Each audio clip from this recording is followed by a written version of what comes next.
किसी और का तो कोई सवाल नहीं है पिछले लेक्चर से मुतालिक?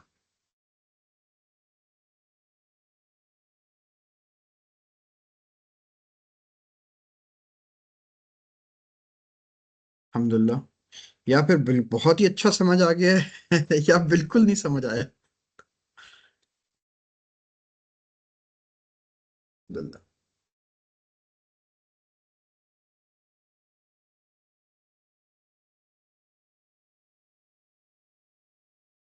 मुझे बता देना भाई कि जब हमने इंशाल्लाह आज का स्टार्ट करना है। सर मतलब मुझे ऐसा करेंगे, राइट्स दे दें ताकि मैं वो जो है एडमिट करता रहूँ दो दो बार। राइट सबके पास है, मैंने वो किसी है को वो। दिए नहीं है। ठीक है। हाँ, तो बस ठीक है, ठीक है।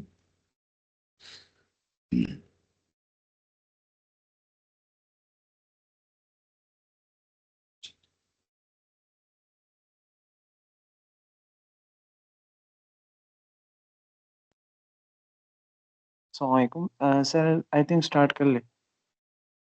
अस्सलाम वालेकुम। कर लें शुरू? जी जी सर। चलिए।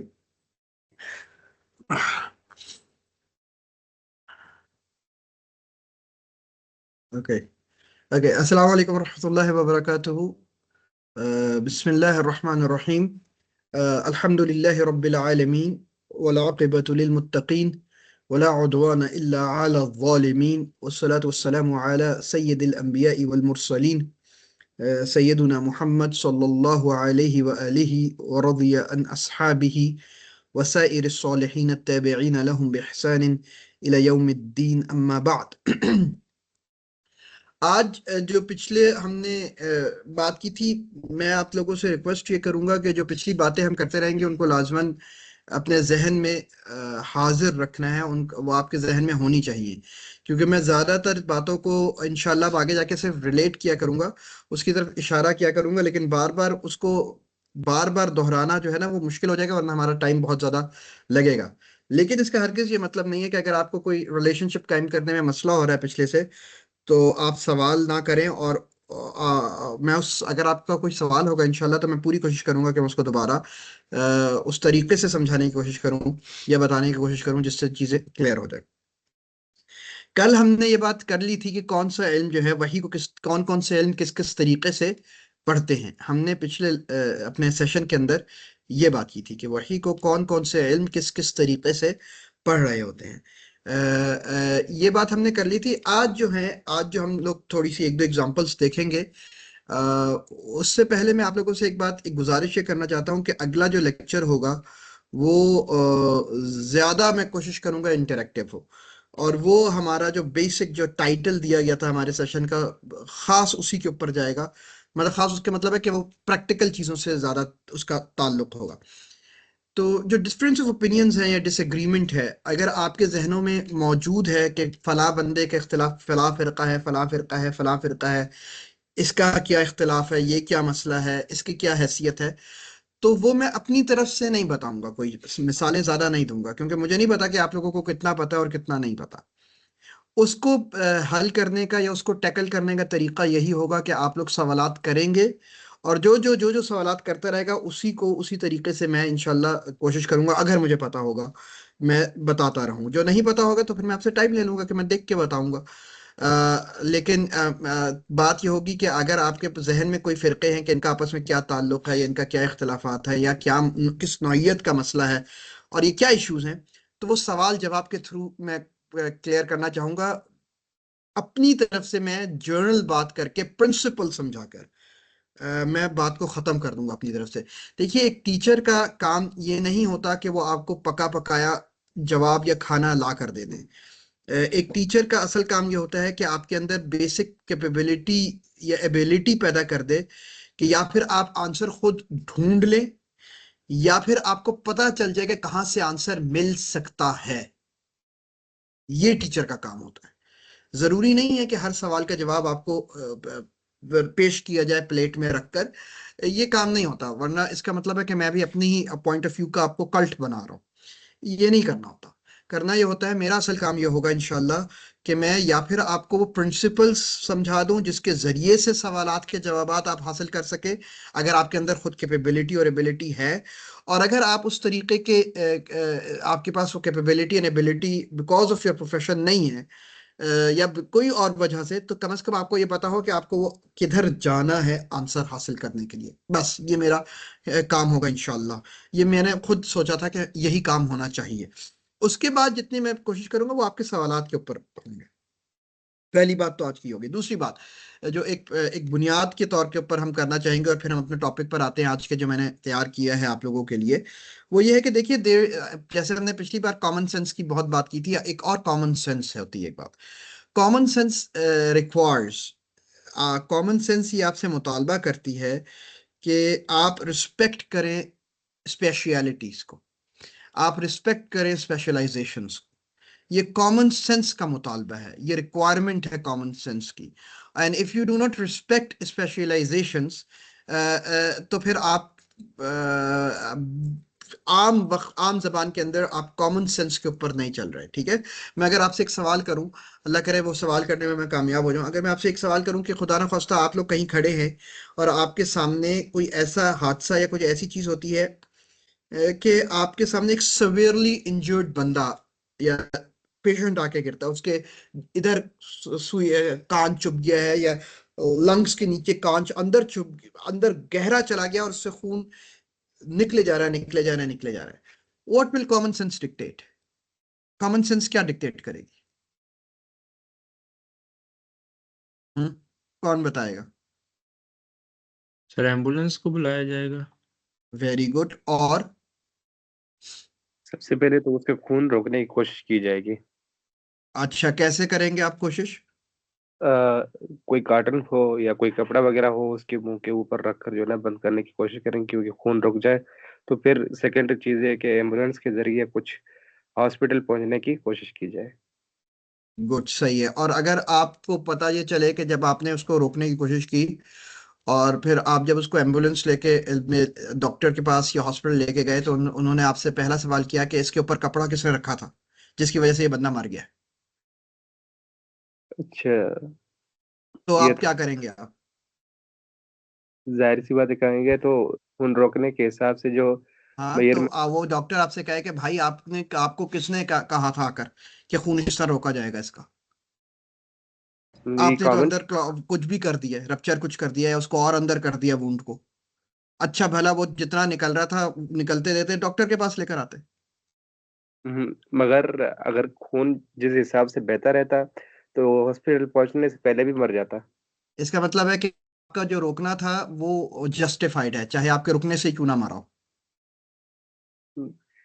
ये एक तो कोशिश है ना, मगर मतलब ये आप तो अगर कोशिश करें और वो उससे बंदे की जान चली जाए तो कोई बात नहीं, कम से कम आपने मगर कोशिश तो की।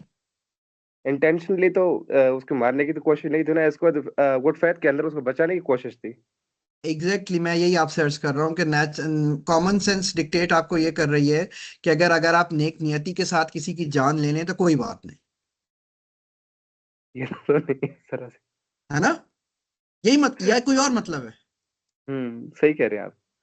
मतलब अगर कोई बंदा नियति से ये सोचकर कि यार हम बहुत ज्यादा गुनाह हो रहा है आजकल दुनिया में और बेहतर ही है, यही है लोगों के लिए कि वो जिंदगी ये नहा रहे हैं, तो मैं मार देता हूँ सबको, हट जाता हूँ, नहीं सुसाइड बॉम्ब नहीं कर नहीं देता सर, हूँ। नहीं नहीं सर, ऐसे नहीं है। नियत तो नेक है ना मेरी यार, मैं सर लोगों को बचा ही रहा हूँ। सर लेकिन सर अमल हम नियत अलग पे है ना। बात हो रही है ना मेरी, मेरी नियत पे मैं बात कर रहा हूँ और इधर उधर कुछ नहीं कर रहा। सर इस मैं नियत सिचुएशन और में कुछ भी हम नहीं कर रहा। हाँ सर हाँ। इस सिचुएशन में हम कोशिश करेंगे कि एज लेमैन जिनके पास मेडिकल एक्सपर्टीज नहीं है कि उस बंदे को फौरन उस जगह लेके जाएं जहां पर उसको करेक्ट मेडिकल अटेंशन मिल सके एज इसका मतलब लेमैन। है यार कि इसका अगर आपसे इस बात के ऊपर कोई ये बात कहे कि देखो यार ये सारी बातें जो तुम कर रहे हो ये असल में एक माफिया बैठा है जिसको आप डॉक्टर कहते हैं, उन लोगों ने ये माफिया बनाया है ताकि उनकी दुकान चमकती रहे, तुम्हें करना ये चाहिए था कि हर किसी के पास क्या स्मार्टफोन नहीं है ना जी स्मार्टफोन? सर। जी सर। है भाई, गूगल और जी यूट्यूब सर। खोलते, देखते कि किस तरह बचाना है और बचा लेते। ये तो डॉक्टरों की कमाई का जरिया है भाई। हाँ लेकिन क्योंकि सर तो बट आप लेके क्या क्या जिस आप इमरजेंसी उसके अंदर लेके जाएंगे, क्या वो उसका बिल नहीं काटेगी? क्या वो आपसे जी पैसे नहीं लेगी? जी सर, अगर बट मैं कोई अगर ऐसी बात, अगर मैं आपसे ये बात करूं तो आप क्या कहेंगे कि यार आप एक्सट्रीम बातें कर रहे हैं, या नहीं कहेंगे? कैसी बातें कर रहे हैं सर आप? जी सर ऐसा ही है, ऐसा ही है। अच्छा, अगर ये बात इधर है तो हर फील्ड के लिए यही बात उतनी ही कॉमन सेंस रिक्वायर्ड है, हर फील्ड के लिए। Sanctity of specialization is something which is required and demanded by your common sense.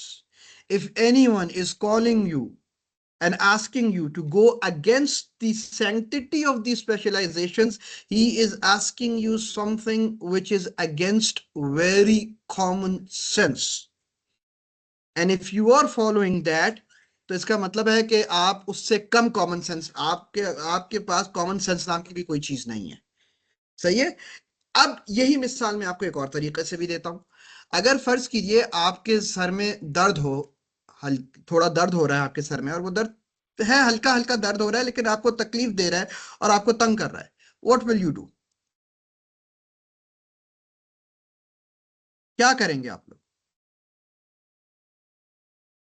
Sir के दर्द हो रहा है, आपके सर में दर्द हो रहा है भाई, क्या करोगे? सर दो ऑप्शंस हैं मतलब मेरे नजदीक तो ना, यहाँ तो आप डॉक्टर को चेक कराओगे या आप खुद डॉक्टर बन के डिस्प्रिन खा लोगे। Very good. आपके अभी आज सर में दर्द हुआ, आपने दो डिस्प्रिन और पैराडोल खाया, अल्हम्दुलिल्लाह ठीक हो गया। आप कहे नहीं भाई नहीं, मैंने सर ने तो बड़ी बेइज्जती की थी पहली मिसाल के ऊपर। तो हम ऐसा करते हैं कि डॉक्टर के पास लेके जाते हैं, और आप 1,000 रुपए जाए डॉक्टर के पास, और डॉक्टर कहे भाई 2 गोलियां डिस्प्रिन फांक लेना, ठीक है। फिर अगली बार अगले दिन सर में दर्द हो, फिर आप डॉक्टर के पास चले जाए, फिर आप 2,000 रुपए दे दें उसको और 2 डिस्प्रिन की गोलियां ले आए। तो हर बार आप यही कर रहे हैं, तो अब क्या आप ये काम जो कर रहे हैं वो कॉमन सेंस का काम कर रहे हैं? कि जरा सा सर में दर्द हुआ, जरा सी नाक बही, और आप भागते हुए डॉक्टर के पास चले गए कि भाई ये 2,000 का पर्चा काटो मेरा और मुझे डिस्प्रिन और ये दे दो। क्या ये कॉमन सेंस है? नहीं सर। तो इधर भी कॉमन सेंस, इसका क्या मतलब है? क्या कोई समझ सकता है कि मैंने ये दोनों मिसालें एक ही प्रोफेशन से दी हैं कि नहीं दी? अगर कोई बंदा मुझे आम पैराडोल के दर्द से मिसाल देकर ये बात समझाना चाहे कि भैया अगर तुम्हारे पास एक टेक्निकल खतरनाक किस्म का भी मेडिकल केस आए तो खुद कर लेना, तो क्या उसकी एग्जांपल ठीक होगी? क्या वो कोई कॉमन सेंस की बात कर रहा है? बिल्कुल भी नहीं नहीं कर सर। रहा वो कॉमन सेंस की बात, बिल्कुल नहीं कर रहा वो कॉमन सेंस की बात। क्योंकि हर फील्ड ऑफ नॉलेज के अंदर एक बेसिक लेवल ऑफ इंफॉर्मेशन होती है which is easily digestible for all. उसके लिए कोई स्पेशलिटी की जरूरत नहीं होती, गो के उसी फील्ड की होती है। लेकिन there are certain things which is there only for the specialist to tackle. And if anyone is unable to maintain this difference, अगर वो ये डिफरेंस मेंटेन नहीं कर पा रहा कि एक ही फील्ड के अंदर ये चीजें भी होती हैं और ये चीजें भी होती हैं, तो वो उसका मतलब ये है कि वो कॉमन सेंस इस्तेमाल नहीं कर पा रहा अपनी। उसके लिए किसी किस्म की आलमियत, फाजिलियत, डिग्री की जरूरत नहीं है ऐसे जहालत करने के लिए। ये जहालत एक पीएचडी होल्डर भी कर सकता है, और ये जहालत एक आम बंदा भी कर सकता है जिसने कच्ची पक्की भी नहीं पढ़ी हुई, जब आप कॉमन सेंस से अपने बगावत कर ले। समझ आ रही है बात कि नहीं आ रही है? तो अगर कोई शख्स पैराडोल की मिसाल देकर आपसे ये कहे कि यार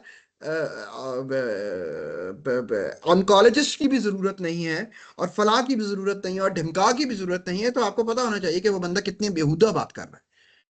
बात समझ आ रही है? और ये दोनों को इक्वेट कर रहा है, ये दोनों को क्या कर रहा है? इक्वेट कर रहा है, विच आर अनइक्विटेबल्स, जो कि इक्विटेबल्स नहीं है। यहां इससे सिर्फ और सिर्फ आपसे कहने का मकसद ये था कि भाई कॉमन सेंस रिक्वायर्स क्या, कि you must respect the specialisations.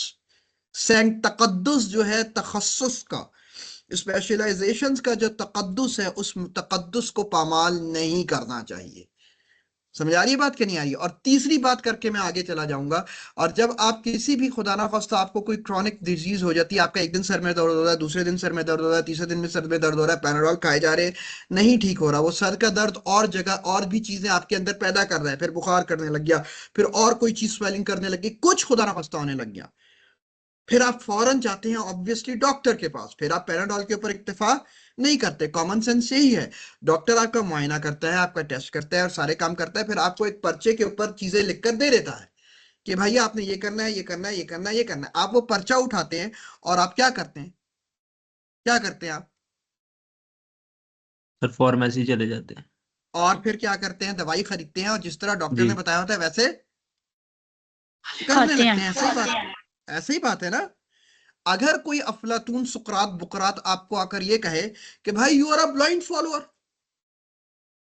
तुमने डॉक्टर की जो भी बात लिखी थी उसकी अंधा अंधी अंधी अंधों की तरह, यार तुम्हारे पास अकल नहीं थी, वेरीफाई तो कर लेते कि ठीक भी कह रहा है कि नहीं कह रहा। तो क्या करेंगे आप, ऐसे बंदे को क्या कहेंगे? सर उसे कहेंगे हैं? जा अपना काम कर। कहना तो यही चाहिए भाई। या फिर आप कभी सर किसी डॉक्टर के सामने जब वो पूरा आपको नुस्खा दे दे, आपकी शदीद बीमारी के अंदर आप नकाहत में हो, आप बिल्कुल ही आप ढह गए हो, आपके अंदर कोई ताकत ना हो और आप डॉक्टर को दिखाने गए हुए हैं और डॉक्टर ने आपको अच्छे से चेक करके आपको डायग्नोज करके नुस्खा लिखा और आप डॉक्टर से कह के कहे यार भैया ये दवाई लिखी है, जरा बताना क्यों लिखी है? कौन से सन की मेडिकल की दुकान किताब के अंदर आपने ये कहा था कि मुझे मेरे जैसे सिम्टम्स हो तो आपको ये दवाई देनी चाहिए, जरा साबित करके दिखाओ मुझे। क्या कहेगा डॉक्टर कि जा सर बाबा वो तो किसी और जगह जा, मेरा टाइम बहुत कुछ जाया कहेगा ना सर। कर, निकल जा बाहर, you don't deserve to be cured,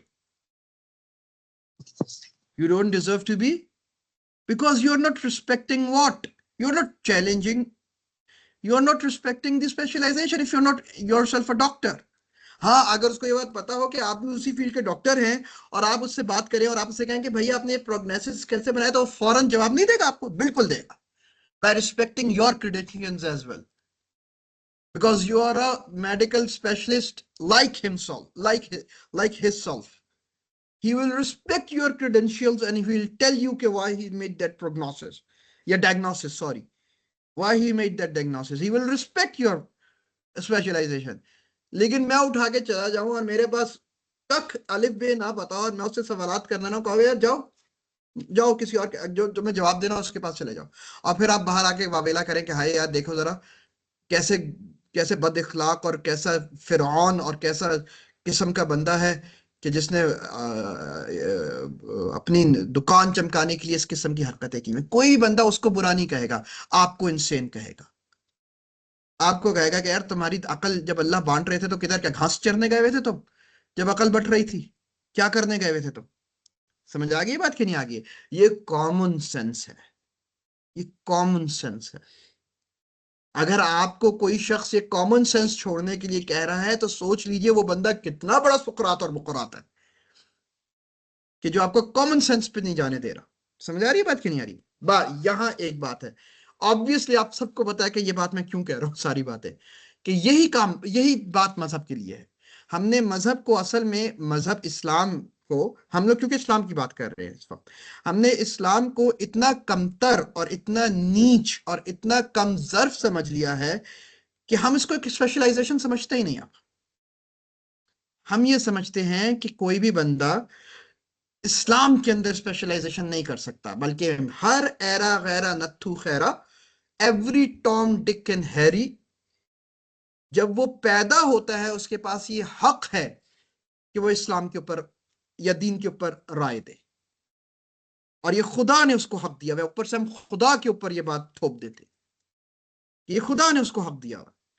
और फिर हम जब आपसे कोई बंदा आके कहता है कि यार भाई कॉमन सेंस क्या कह रही है कि respect the specialist and have respect for the specialisations, तो आपसे वो सारी बातें करते हैं कि ये मुल्लायत है और ये फल। अब मैं कोई ये नहीं कह रहा कि मुल्ला बहुत अच्छे हैं, ना मैं ये कह रहा हूँ मुल्ला बहुत बुरे हैं। सर एक मैं बात बिल्कुल ये बात कहिएगा। नहीं कर रहा, ना मैं अच्छाई मुल्लाओं की कर रहा हूँ फिलहाल, ना मैं बुराई मुल्लाओं की कर रहा हूँ। समझ आ गई बात कि सर नहीं आ एक गई? बात लेकिन एक कॉमन सेंस होती है। सर मैं एक सिर्फ बात आपसे ये आप कह रहा हूँ उस कॉमन सेंस को मत छोड़िए बस।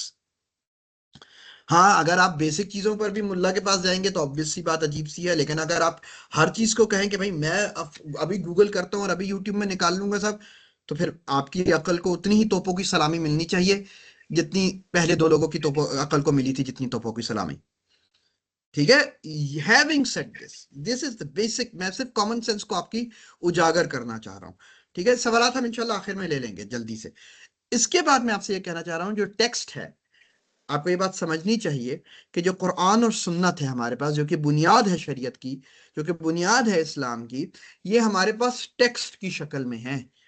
कुरान अल्लाह ताला का कलाम जो है वो टेक्स्ट की शक्ल में अब हमारे पास है, टेक्स्ट की सूरत में हमारे पास है। रसूलुल्लाह सल्लल्लाहु अलैहि वसल्लम की सुन्नत अब टेक्स्ट की सूरत में हमारे पास है, क्योंकि रसूलुल्लाह सल्लल्लाहु अलैहि वसल्लम इन पर्सन अब हमारे सामने नहीं रहते, हमारे साथ, हमारे दरमियान नहीं रह रहे कि हम रसूलुल्लाह सल्लल्लाहु अलैहि वसल्लम से जाके खुद पूछ लें। अब हमारे पास ये दोनों चीजें जो कि बेसिक सोर्सेज ऑफ शरीयत है, कुरान और सुन्नत, ये दोनों अब टेक्स्ट की सूरत के अंदर है। टेक्स्ट को ला महाला समझा जाता है। टेक्स्ट आपसे खुद बात नहीं करता, टेक्स्ट आकर आपसे बोलता नहीं है कि मेरा भाई मतलब ये है। टेक्स्ट को ला महाला हर सूरत में क्या किया जाएगा, समझा जाएगा। और जिस तरीके से हर चीज की लेवल्स होती हैं, उसी तरीके से टेक्स्ट की अंडरस्टैंडिंग की भी लेवल्स होते हैं। कुछ बिल्कुल सिंपल टेक्स्ट होता है, सिंपली अंडरस्टूड टेक्स्ट होता है। कुछ कॉम्प्लेक्स टेक्स्ट होता है which requires complexities in its understanding. ये कोई अजीब अचंभे की बात नहीं है, बिल्कुल कॉमन सेंस की बात है। समझ आ रही है बात कि नहीं आ रही है? इसी तरीके से हर टेक्स्ट डील होता है, चाहे वो कुरान का टेक्स्ट हो, चाहे वो सुन्नत का टेक्स्ट हो। ये बहुत कॉमन सेंस की बात है, ठीक है। अब हम ये देखते हैं कि हम लोग कुरान और सुन्नत को समझने में किस तरीके की चीजें हमें करनी चाहिए, हमें पता होना चाहिए। देखिए, आपको बहुत जरूरी है कि अगर आप कोई भी, अब मैं डिटेल्स में किसी चीज के भी नहीं जा रहा भाई, मैं ये बात याद रखिएगा कि जो बात भी मैं अभी आपसे कर रहा हूं वो इंतहाई एक बेसिक लेवल की बात है। वो आपके बेसिक कॉन्सेप्ट्स क्लियर कर रहे हैं। एवरीथिंग हैज डिटेल्स, हर बात की डिटेल्स हैं। डिटेल्स में कॉम्प्लेक्सिटीज होती हैं। मुझे नहीं पता कि आप लोगों का लेवल ऑफ अंडरस्टैंडिंग फिलहाल इस वक्त कितना है। तो मैं, एंड मुमकिन है कि आप में से बहुत से लोग उलमा बैठे, ठीक है, मैं उनके लेवल के ऊपर बात नहीं कर रहा भाई। अगर किसी को कोई उसका सवाल है तो मुझसे सवाल करेगा तो हम उस लेवल पर जा सकेंगे। मैं अभी आपके साथ एक बेसिक लेवल के ऊपर बात कर रहा हूँ, बेसिक लेवल। ये बात याद रखिएगा, इसके अंदर कोई टेक्निकलिटीज मैं नहीं डाल रहा, कोई कॉम्प्लेक्सिटीज फिलहाल नहीं डाल रहा, लेकिन there are technicalities, there are complexities to this. समझ आ रही है बात? ये प्लीज याद रखिएगा, प्लीज ये याद रखिएगा, ताकि आप ना अपना मजाक उड़ाएं और ना मेरी जहालत को आप जाहिर करें, ठीक है। तो प्लीज ये बात याद रखिएगा, ठीक है।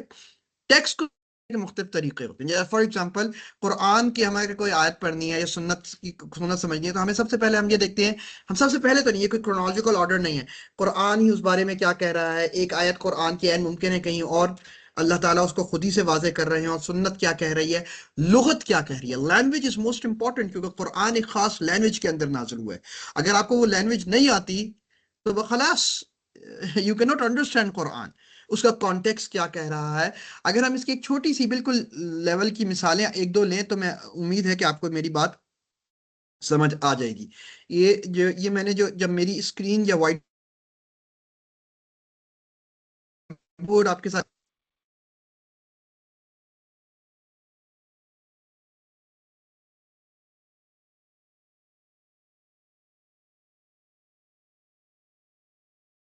जी सर, अभी लोडिंग हो रही है माइक्रोसॉफ्ट व्हाइट हाँ जी, बोर्ड की।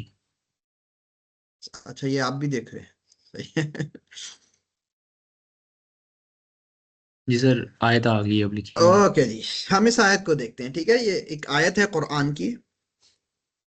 दिस इज इन सूरत, मेरा ख्याल है इन सूरतुल माइदा, मेरा ख्याल है सूरह माइदा की आयत है, बड़ी मशहूर आयत है ये वजू की आयत है। दिस इज द आयत ऑफ वुजू। इसमें अल्लाह ताला वजू का हुक्म दे रहे हैं, ठीक है। अल्लाह ताला फरमाते हैं, औज़ु बिल्लाहि मिनश शैतानिर रजीम, बिस्मिल्लाहिर रहमानिर रहीम, या अय्युहल्लज़ीना आमनू इज़ा कुमतुम इलस्सलाति फग़सिलू वुजूहकुम व अयदियकुम इलल मराफ़िक़ि वम्सहू बिरुऊसिकुम व अर्जुलकुम इलल कअबैन। आपको आयत वाज़ेह नजर आ रही है, जेर ज़बर के साथ, अल्फाजों के साथ, लफ्जों के साथ? Yes sir. ओके, सर ठीक है। शो नहीं हो देखिए रहा अल्लाह सर ताला स्क्रीन। क्या फरमा रहे हैं कि ए ईमान वालो, या अय्युहल्लज़ीना आमनू इज़ा कुमतुम इलस्सलाति, जब तुम नमाज पढ़ने लग जाओ या इरादा कर लो नमाज पढ़ने का और तुम्हारा वजू ना हो, फग़सिलू वुजूहकुम, तो अपने चेहरों को धो लिया करो, व अयदियकुम इलल मराफ़िक़ि, और अपने हाथों को कोहनियों समेत धो लिया करो। वमसहू बिरुऊसिकुम, और अपने सरों का मसह कर लिया करो। व अर्जुलाकुम अलल कअबैनी, और अपने पाँव को टखनों समेत धो लिया करो। ये आयत है वजू की। ये सवालात हम सर बाद में ले लेंगे WA भाई। सर स्क्रीन शो नहीं हो रहा सर। स्क्रीन शो नहीं हो रहा? जी सर, आयत शो नहीं हो रहा मुझे। अभी भी नहीं हो रही है? तो यस बाकी सर, सबको यहाँ हो भी रही नहीं हो रही। हो रही है। आप अच्छा, व्हाइट कुछ बोर्ड को सर जूम इन करके देखें। कुछ को हो रही है, कुछ को नहीं। मेरा ख्याल है इंटरनेट इश्यूज होंगे शायद। अच्छा, आप कुछ को हो रही है और कुछ को नहीं हो रही। वकार साहब, आप कोशिश करिए कि दोबारा से जरा बंद करके खोलिए। चलो सर ठीक है। ये जिनको शो नहीं हो रही आया उनको व्हाइट बोर्ड शो हो रहा है, ये काइंडली बताएं। नो, नहीं हो रहा। व्हाइट बोर्ड ही शो नहीं हो रहा। तो लिखा हुआ व्हाइट बोर्डिंग इन प्रोग्रेस, हमें नहीं शो हो रहा।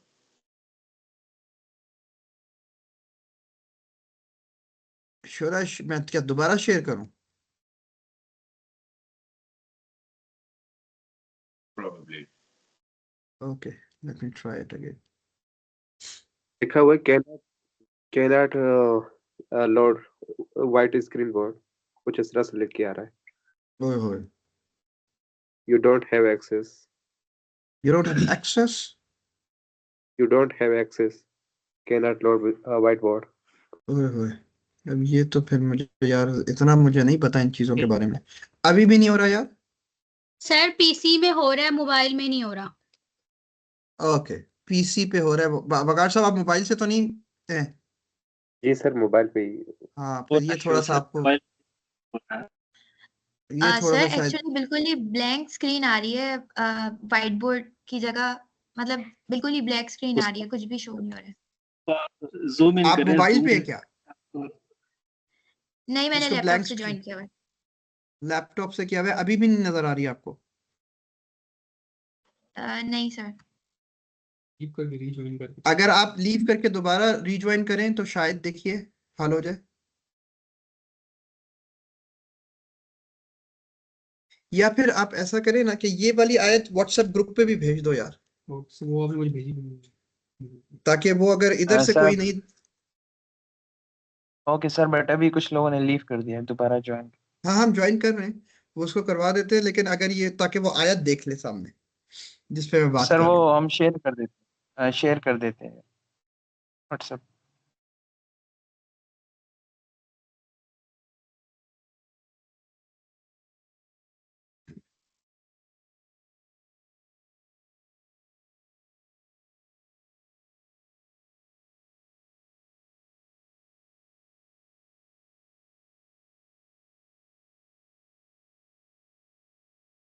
भेज दी ग्रुप में।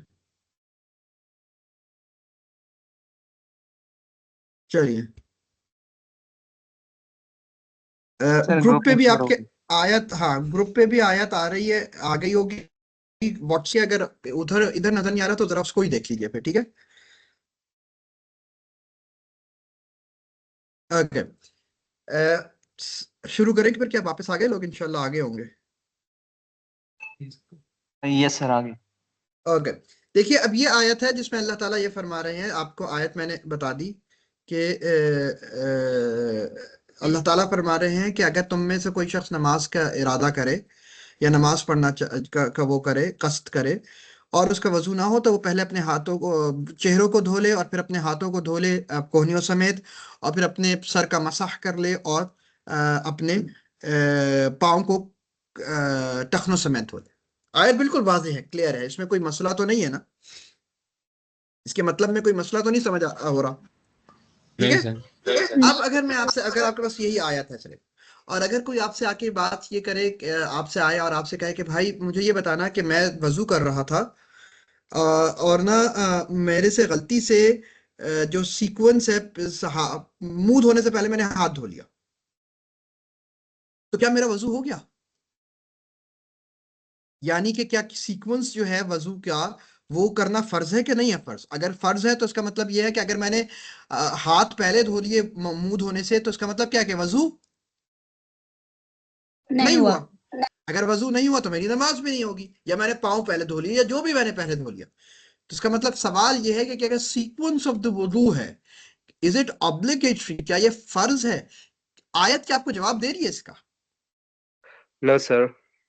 नहीं सर। हाँ, ये हर वो बंदा कहेगा कि मुझे आयत जवाब नहीं दे रही जिसको अरबी नहीं आती, या वो बंदा कहेगा जिसने अरबी तो सीख ली है किसी ना किसी तरीके से, लेकिन वो अरबी भी आजकल, क्योंकि लोग जो अरबी कोर्सेज कराते हैं वो अरबी नहीं सिखा रहे होते, वो आपको अरबी से उर्दू तर्जुमा करना सिखा रहे होते। तो आप रहते उधर ही हैं तकरीबन। कहते वो ये हैं कि आप डायरेक्ट कुरान समझ रहे हैं और फला कर रहे हैं, ढिमका कर रहे हैं, लेकिन अरबी के जरिए से कुरान समझना और अरबी से फिर जहन में ही तर्जुमा करके कुरान समझना, वो उर्दू में ही समझना होता है। अब मैं आपको बताता हूँ कि किस तरीके से ये आयत, अगर किसी को अरबी आती हो और कोई वो आलिम फाजिल भी ना हो बहुत बड़ा, ऑब्वियसली आजकल के अरब की बात नहीं कर रहा, आजकल के अरब हमारी तरह ही हैं। अगर मैं आपके सामने उर्दू बोलना शुरू कर दूं और इकबाल की आम नज़में भी रखूं, तो ज्यादातर बच्चे, कम से कम वो लोग जो बच्चे हैं या हमारी भी उम्रों के लोग, उसको कम से कम इकबाल की सादा शायरी भी नहीं समझ आएगी। अगर मैं आज वो सादा, तो हमारी उर्दू का, जिस तरह हमारी उर्दू का मयार है और हमारी वो मादरी भी जबान है और हमारी वो नेशनल जबान भी है, उसी तरीके से ज्यादातर अरबी लोगों में, अरबी नए बच्चों में अरबियों का हाल है। उनको भी हमारी तरह ही ट्रांसलेशन की अब तकरीबन जरूरत पड़ गई है कुरान की। ठीक है, तो बहरहाल अब देखिए, अब हमने ये आयत देखी है। अब आयत में अगर आप ये देख लें तो ये लफ्ज है गसला, ये नजर आ रहा है गसला लफ्ज फगसिलू में यस सर। है, गसला ये है वर्ब। वर्ब का क्या मतलब होता है? Verb is something which denotes an action, कोई काम करने को बताता है। गसला का मतलब होता है धोना। गसला मतलब होता है जब आप पानी बहाते हैं तो उसको गसला कहते हैं। ठीक है, पहला वर्ब ये आ गया गसला। ठीक है, और दूसरा वर्ब आया है इस आयत के अंदर मसहा। मसहा का मतलब होता है वाइप करना। मसहा का मतलब होता है वाइप करना। ठीक है, अब अरबी जबान के अंदर इफ अ वर्ब, यानी कि गसला ये पहला वर्ब है, if a verb is preceded bye, इधर वर्ब प्रिसीड क्या कर रहा है? इग्सिलू जो है वो फेले अमर है। ये असल में अगर मैं आपको कहूं तो ये वर्ब है। वर्ब से पहले क्या चीज आई हुई है? क्या हर्फ। लिखा हुआ है वर्ब से पहले? फा। बस। फा है, very good. There is a फा बिफोर द वर्ब। अरबी जबान में बलागत का यह कायदा होता है कि if a verb is preceded by a फा, यानी इट स्टार्ट्स विद अ फा, जिस तरह के आयत में हो रहा है, तो ये फा जो है ये फौरन आप मतलब बता रहा होता है। ये दो मतलब ये बता रहा होता है। पहला मतलब ये बता रहा होता है कि there is a sequence coming after it, और सीक्वेंस आ रहा है, और वो जो सीक्वेंस है इट मस्ट बी फॉलोड।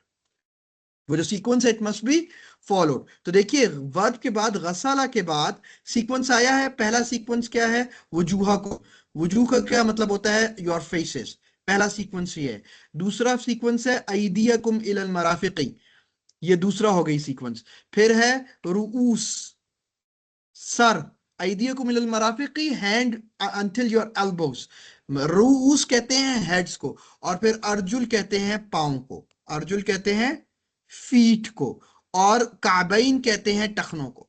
तो ये क्या सीक्वेंस आ गया ना? फे के बाद, फे के बाद ये सारा सीक्वेंस आ गया कि पहले वज आया है, चेहरे आया है, फिर हाथ आया है कोहनियों के साथ, फिर सर आया है, और फिर पांव आए हैं टखनों के साथ। सीक्वेंस तो आ रहे हैं। तो ये मुझे फा ने पहले ही बता दिया था, ये मुझे फा ने पहले ही बता दिया था। और फा मुझे ये भी बता रहा है कि सीक्वेंस को फॉलो करना फर्ज है, ऑब्लिगेटरी है। इस सीक्वेंस को फॉलो करना ऑब्लिगेटरी है। समझ आ रही है बात कि नहीं आ रही है? लेकिन अगर आप इस सीक्वेंस को देखें तो सीक्वेंस के दरमियान एक और भी चीज आ रहा है। सीक्वेंस के दरमियान क्या है? पहला सीक्वेंस है वज। वज के बाद क्या है? वज के बाद सीक्वेंस में दूसरी क्या चीज है? सर ज़मायर आए हैं। वाह। कुम। अयदीकुम इलल मराफिक, है ना? जी सर। वज और अयदीकुम के दरमियान क्या है? वाव है। हर्फ। वाव है। तो मैंने फिर अयदीकुम इलल मराफिक के बाद रुऊस है, उससे बीच में क्या आ रहा है? वाव आ रहा है सर। और। फिर रुऊस के बाद अर्जुल आ रहा है, पांव आ रहे हैं, उसके बीच में क्या आ रहा है? और। वाओ वाव, और नहीं आ रहा, और किधर लिखा हुआ है? सर, वाओ का मतलब और नहीं होता? मतलब की बात अभी फिलहाल नहीं कर रहे ना, मैं यही तो कह रहा हूं। अगर मतलब से चीज समझ आ रही होती तो पहले ही समझ आते थे जब तर्जुमा कर लिया था हमने। वाह आ रहा है, वाह का क्या मतलब है? तो आ रहा है, फा मुझे ये तो बता रहा है कि सीक्वेंस है, लेकिन वाव का मतलब ये होता है कि ये जो सीक्वेंस है ये कंपलसरी नहीं है, ऑब्लिगेटरी फॉलो करना नहीं है। तो भाई वाव क्यों आया था और फा क्यों आया पहले? अगर ऑब्लिगेटरी नहीं था और बीच में वाव आ गया है, तो क्यों आया है? असल में वाव का मतलब ये है कि वो ये बता रहा है कि the verb remains the same, the verb remains the same. जब पहली बार अल्लाह ने गसला कहा था तो वो इस्तेमाल हुआ था वजू के लिए। आईदी को क्या करना है भाई? हाथ के साथ क्या करना है? क्या दोबारा कोई वर्ब इस्तेमाल किया अल्लाह ताला ने? कोई वर्ब इस्तेमाल नहीं किया अल्लाह ताला ने। तो ये वाव ये बता रहा है कि आईदी से भी पहले कौन सा वर्ब है? यही गसला का वर्ब है। फिर दूसरा वर्ब आ गया मसहा, और फिर रुऊस आ गया। समझ आ रहा है? तो वाव is telling you that the verb is remain is the same. It is not telling you कि द ऑर्डर इज ऑब्लिगेटरी। तो अगर ऑर्डर को ऑब्लिगेट करना होता तो कनेक्टिंग वर्ब भी जो है वो भी फे होना चाहिए था, यानी अल्लाह ताला को कहना चाहिए था फगसिलू वुजूहकुम फाइदियकुम इलल मराफिकी फमसहू बिरुउसिकुम व अर्जुलकुम इलल काबैन, फा अर्जुलकुम इलल काबैन। लेकिन अल्लाह ताला ने फे लफ्ज इस्तेमाल नहीं किया कनेक्शन के लिए, वाव इस्तेमाल किया है। इसका मतलब दो है कि एक बात यह कि वर्ब सेम रहेगा, और दूसरी बात यह कि फॉलो करना ऑब्लिगेटरी नहीं है। लेकिन आप ये देखिए कि रुऊस जो है ये दूसरा वर्ब है कि नहीं है? सॉरी, मसहा ये दूसरा वर्ब है कि नहीं है? मसाह का मतलब होता है वाइप करना, मसाह करना। किसका मसाह करना है मैंने? सर का। और इसके बाद वाव आ रहा है, फिर अगला सीक्वेंस आ रहा है यानी कि पांव। तो पांव के साथ कौन सा वर्ब आएगा? मसा वाला। मसा वाला आना चाहिए ना। तो क्या अब मसा करते हैं पांव का? नहीं सर। पांव का मसा करते हैं कि क्या करते हैं? सर धोते हैं उसे। तो होना क्यों है भाई? अभी तो मैंने आपको बताया। वो मुझे कैसे पता चल रहा है कि पाँव के अंदर ये वाला वाव जो है, मुझे तो ये कह रहा है कि यही वाला वर्ब इधर भी आना चाहिए, लेकिन ये वाला वर्ब नहीं आ रहा। ये मुझे कैसे पता चला भाई कि ये वाला वर्ब नहीं आ रहा? देखिए, अब ये मुझे इस तरह पता चला, ये सिंपल अरबी है, ये कोई बड़ी बात नहीं है कि रुऊस से पहले, रुऊस का मतलब होता है सर, इससे पहले क्या आया हुआ है? इससे पहले क्या आया हुआ है?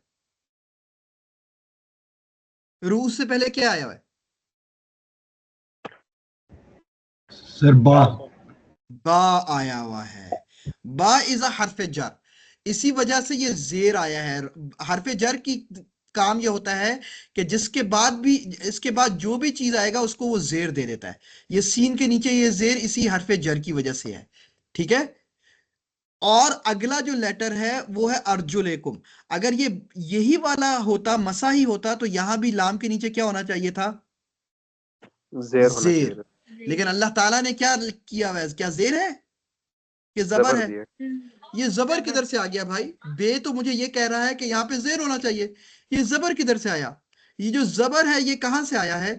ये ये वाला जबर है वजूहकुम वाला, ये वाला जबर है ऐदियकुम वाला। इसका मतलब ये है कि ये जबर मुझे ये बता रहा है कि यहाँ वर्ब वो है जो जबर वाला वर्ब है, और जबर वाला वर्ब क्या है? गसाला, क्योंकि इसने बाद में जबर दिया है। इस वजह से ये मुझे जबर बता रहा है कि पाँव को मैंने मसा नहीं करना बल्कि क्या करना है? धोना है। अब यही सारी बातें जिसको अरबी आती होगी वो पहले ही मतलब में सब कुछ समझ लेगा। मतलब आयत ने मुझे ये भी बता रही है कि किसका गुस्ल करना है, किसका मसा करना है। आयत मुझे ये भी बता रही है कि सीक्वेंस करना है कि सीक्वेंस नहीं करना। अब दोनों मतलब आयत से निकल रहे हैं ना कि सीक्वेंस जरूरी भी है और सीक्वेंस जरूरी नहीं भी है।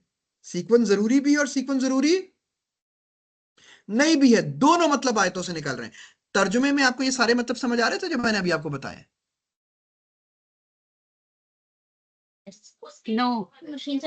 नहीं आ रहे थे ना? तो अब आप मुझे ये बताइए, जो शख्स अपनी इतनी हिम्मत करके ये दावा करे कि कुरान को समझने के लिए तर्जुमा जरूरी है, तो उसका दावा क्या, वो कितनी बड़ी जुर्रत कर रहा है ये बात कहने के लिए कि एज इफ कि ही इज इक्वेटिंग तर्जुमा with the Quran, he is equating तर्जुमा विद द कुरान। तर्जुमा किसने किया है? सर मखलूक ने, अल्लाह ताला ने कि इंसान ने? इंसान ने सर, मखलूक ने और की, कुरान किसकी तरफ से है? खालिक की तरफ से सर। इफ यू, इसका मतलब है कि आपके अंदर ये हिम्मत और जुर्रत पैदा हो गई है कि आपने खालिक के काम को मखलूक के काम के इक्वेट कर दिया। मैं हरगिज ये बात नहीं कह रहा कि तर्जुमा अच्छी बात है कि बुरी बात है, होना चाहिए कि नहीं होना चाहिए, मैं ये बात ही नहीं कर रहा। तर्जुमे से कुरान पढ़ना चाहिए कि नहीं पढ़ना चाहिए, मेरा ये मौजू ही नहीं है फिलहाल। समझ आ गई बात? मैं सिर्फ आपको ये बात समझाना चाह रहा हूं कि वो बंदा जो आपको ये बात समझाना चाह रहा है कि दीन से दूरी का सबब तर्जुमा ना पढ़ना है, दीन ना समझ आने का सबब तर्जुमा ना पढ़ना है, फिरका वारियत का सबब तर्जुमा ना पढ़ना है, वो सारी बातें इस इक्वेशन के ऊपर कर रहा है कि एज इफ तर्जुमा इस कुरान।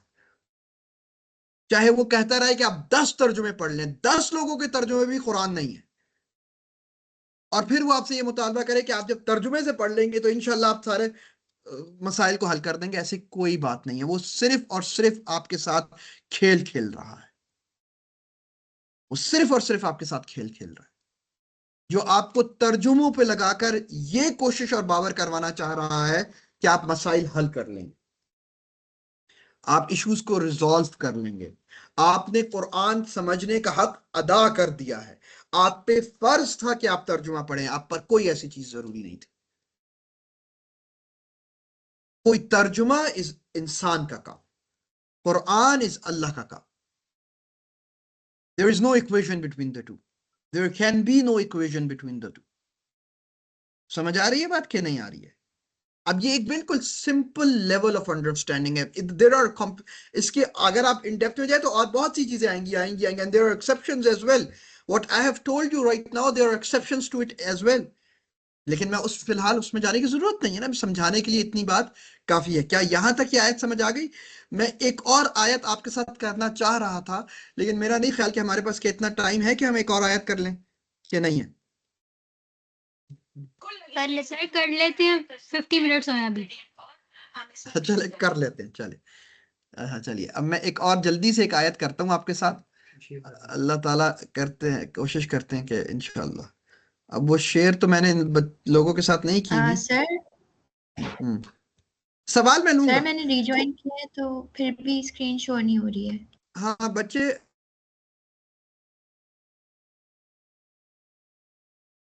आप ऐसा, थोड़ी लेट हो गई आप।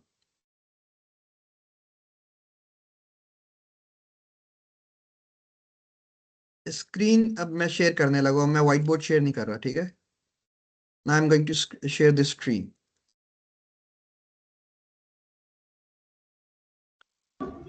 जी सर, हो गई? अब दिख रही है, अब विजिबल है।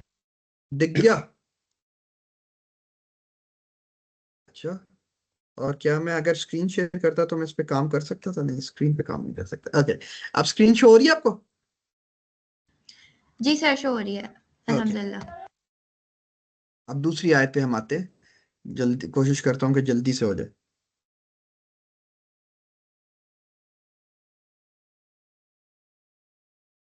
जब आपको नजर आने लगे तो आप बताइएगा।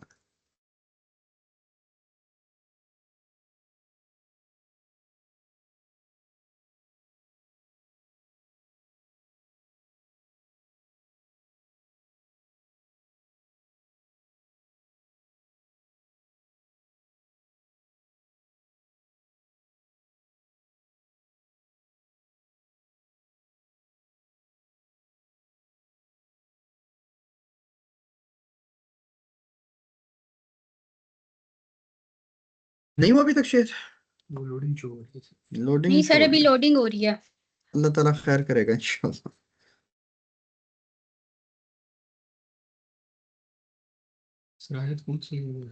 सूरह अहज़ाब, आयत नंबर मेरा ख्याल है कि ये बताता हूँ। ग्रुप में शेयर भी कर देते हैं।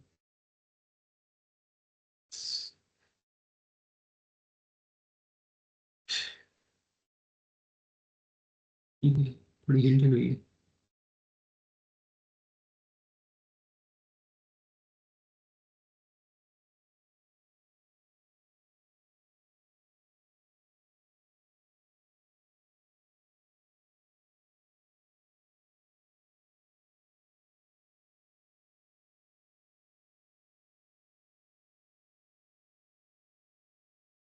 ऐसा शो हो गया। हो गया। शो हो गया हो सर। गई? Okay yes sir. Yes. Okay जी, ओके। अच्छा, ये आयत थोड़ी सी खतरनाक किस्म की आयत है। मैं उन खतरनाकियों में, अल्लाह करे कि आप में से बहुत से लोगों को ना पता हो, और जिनको पता है वो थोड़ा सब्र कर ले, ठीक है। हम लोग वो खतरनाकियां इंशाल्लाह, सवाल अगर आपके सवाल होंगे तो हम बाद में उसको टैकल कर लेंगे। फिलहाल मैं उन खतरनाकियों में जाना नहीं चाह रहा। मैं इस वक्त कॉमन बेसिक लेवल पे रहना चाह रहा हूँ, ठीक है। ये आयत है, हम लोग आयत नंबर 33 को देखेंगे, यहाँ से जो शुरू हो रही है, वक़रना फी बुयूतिकुन्ना से। ये आयत आपको नजर आ रही है ना, वक़रना फी बुयूतिकुन्ना से। यहाँ से हम देखेंगे, और हमने इस आयत में देखना है कि हमने एक लफ्ज है आयत में आया है, जो कि आखिर में आया है, जो कि है ये लफ्ज। नजर आ रहा है ये लफ्ज आपको? जी नजर आ रहा है। अहलल बैत। अहलुल बैत। हमने ये देखना है कि यहाँ मुराद क्या है इस लफ्ज से, ठीक है। अल्लाह ताला असल में फरमा रहे हैं, अल्लाह ताला यहाँ इस आयत में फरमा रहे हैं, इन्नमा युरीदुल्लाहु लियुज़हिबा अन्कुमुर रिज्सा अहलल बैति व युतहिरुकुम तत्हीरा, कि बेशक अल्लाह ताला आपसे हर किस्म की नापाकी को दूर करना चाहता है, ए अहले बैत। अब मैं अहले बैत को अहले बैत ही कर रहा हूँ ताकि हमें पता चले कि, क्योंकि अभी हमें इसका मतलब देखना है। ए अहले बैत व युतहिरुकुम तत्हीरा, और आपको ऐसे पाक करना चाहता है कि पाकी का हक अदा कर दिया जाए, यानी कि उसके बाद किसी किस्म की पाकी की जरूरत बाकी ना रहे। ये एक बहुत बड़ी फजीलत है जिसका जिक्र अल्लाह ताला कुरान में फरमा रहे हैं कि ए अहले बैत, हम आपसे हर किस्म की नापाकी को दूर करना चाहते हैं। अल्लाह ताला यहाँ भी रुक सकते थे, कि यहाँ कहकर रुक जाते कि अहले बैत, हम आपसे हर किस्म की नापाकी को, इन्नमा युरीदुल्लाहु लियुज़हिबा अन्कुमुर रिज्सा, यहाँ तक काफी था अहलुल बैत।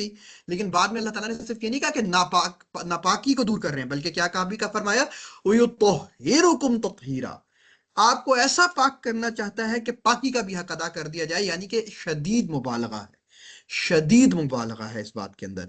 और ये बहुत बड़ी फजीलत की बात है। यहाँ अहले बैत से क्या मुराद है? देखिए, कुरान समझने के बहुत ज्यादा, उसके ऊपर ना बहुत ज्यादा लेवल्स होते हैं कुरान समझने के।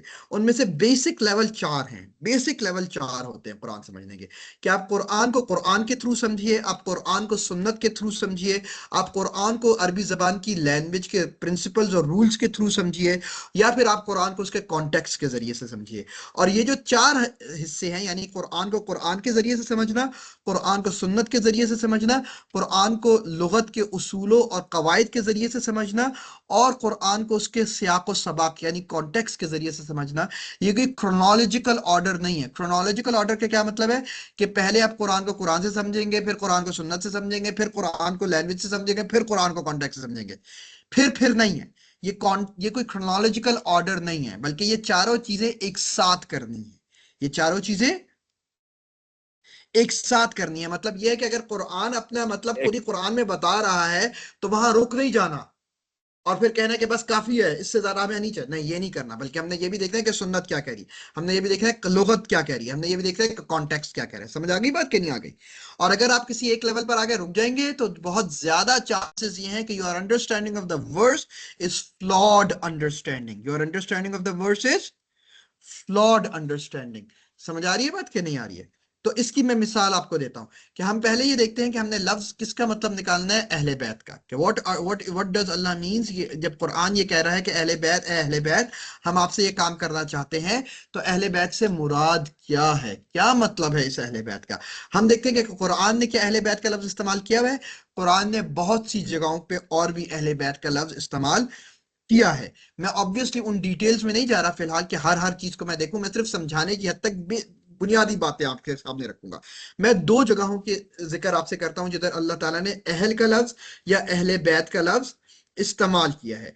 पहली जो जगह है जो मैं आपके सामने रखना चाहता हूं वो है सूरह हूद के अंदर, वो है सूरह हूद के अंदर, जिधर अल्लाह ताला हजरत इब्राहीम अलैहिस्सलाम को बशारत दे रहे हैं, खुशखबरी दे रहे हैं हजरत इसहाक के पैदा होने की अलैहिस्सलाम के, जहाँ अल्लाह ताला बशारत दे रहे हैं। एक सेकंड ये कॉल ले लूं, सॉरी। जी अस्सलाम वालेकुम, जल्दी बोलो। हाँ हाँ सही, मुझे पता है, ठीक है। सब खैरियत से? चलिए ठीक है, सही है। मैडम को बता दिए क्या? मैडम है? चलिए ठीक है, सही है, ओके। अच्छा भाई, ठीक है। पहला जो आया है वो सूरह हूद है, आयत नंबर 73 के अंदर, आयत नंबर 73 में। आपको ये बात पता है कि हजरत इब्राहीम अलैहिस्सलाम की दो ज़ौजा थी, हजरत सारा सलामुल्लाह अलैहा और सैयदा हाजिरा सलामुल्लाह अलैहा। सैयदा सारा बड़ी थी और सैयदा हाजिरा छोटी थी, और इनके दो ही बेटे थे। कौन से दो बेटे थे? हजरत इसहाक अलैहिस्सलाम और हजरत इस्माइल इस्माइल। अलैहिस्सलाम। वेरी गुड, हजरत सैयदना इसहाक अलैहिस्सलाम, सैयदना इस्माइल। बड़े कौन थे? हजरत इसहाक अलैहिस्सलाम। नहीं, सैयदना इस्माइल इस्माइल। बड़े थे। इस्माइल। सैयदना इस्माइल, पहले सैयदना इस्माइल पैदा हुए थे और बाद में सैयदना इसहाक पैदा हुए थे सलामुल्लाह अलैहिम अजमैन। समझ आ गई बात? करनी आ गई। और लेकिन पहली वाइफ, पहली यस बीवी सर। या बड़ी बीवी सैयदा सारा थी, जो कि इसहाक की वालदा है, और छोटी बीवी सेकंड वाइफ सैयदा हाजिरा थी, जो कि सैयदना इस्माइल की वालदा हैं। और आपको ये बात पता है कि कुरान में तकरीबन जितने ज्यादातर अंबिया, 90% से ज्यादा अंबिया जिनका जिक्र आया है वो हजरत इसहाक की औलाद में से हैं। यानी बनी इसराइल के तमाम अंबिया हजरत इसहाक की औलाद से हैं, और सैयदना रसूलुल्लाह सल्लल्लाहु अलैहि वसल्लम सिर्फ और सिर्फ सैयदना रसूलुल्लाह सल्लल्लाहु अलैहि वसल्लम वो सैयदना इस्माइल की औलाद से हैं, ठीक है।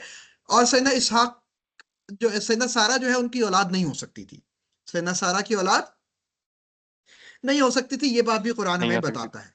लेकिन जब सैयदना अल्लाह ताला ने ये फैसला फरमाया कि कौम लूत के ऊपर अजाब आएगा, आपको पता है कि कौम लूत की तरफ हजरत कौन भेजे गए थे?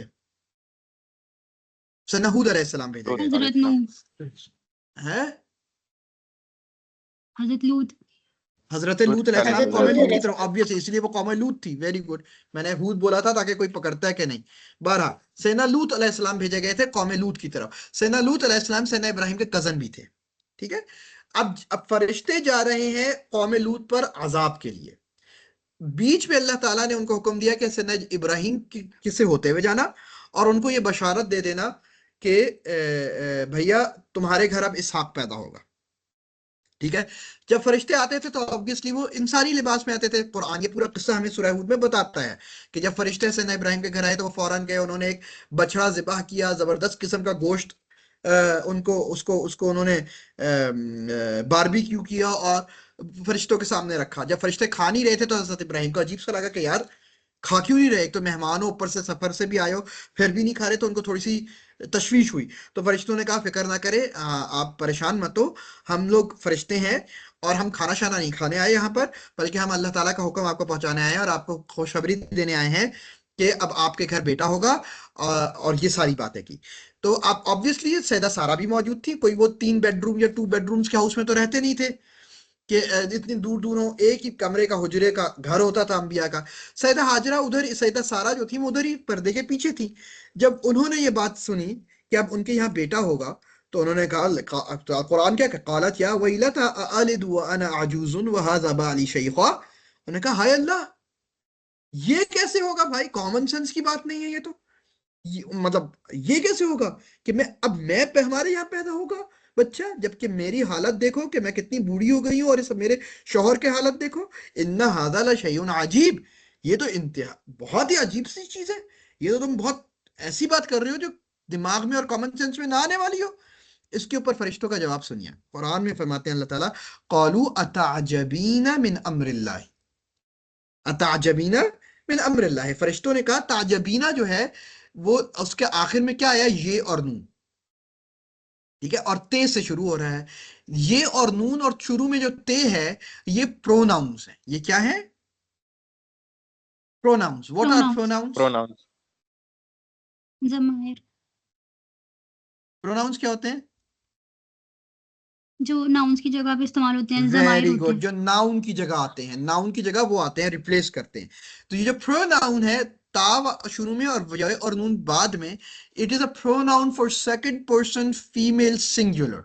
It's a pronoun for second person second female singular. तो फरिश्तों की सेकंड पर्सन फीमेल सिंगुलर कौन है? सारा हजरत सारा दो- ताला दो- अस्सलामुल्लाह अलैहा। समझ आ गई बात कि नहीं आ गई? तो फरिश्ते हजरत सारा से कहते हैं अताजबीना मिन अमरिल्लाह, क्या आपको अल्लाह के कामों में, अल्लाह के अमर में कोई ताज्जुब है?